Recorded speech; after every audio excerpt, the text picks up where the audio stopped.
È indagata in stato di libertà per omicidio stradale e lesioni personali stradali Miriam Ianale, la giovane di 23 anni alla guida della Fiat Punto che è finita all'alba di domenica scorsa contro i guardrail sulla Palermo-Sciacca all'altezza di Giacalone.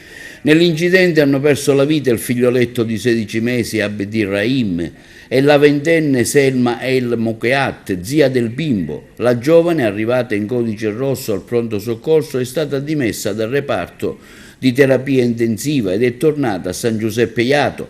La mamma, dopo aver appreso della morte del figlio, è assistita da un'equipe di psicologi. Le indagini sono condotte dai carabinieri della compagnia di Monreale. In base agli esami viene contestata l'imperizia per essersi messa alla guida con un tasso alcolemico di 1,35 microgrammi per litro nel sangue, quasi 3 volte il limite previsto dalla legge che è 0,50. Un corteo di fiaccole e palloncini bianchi ha salutato in paese le due salme.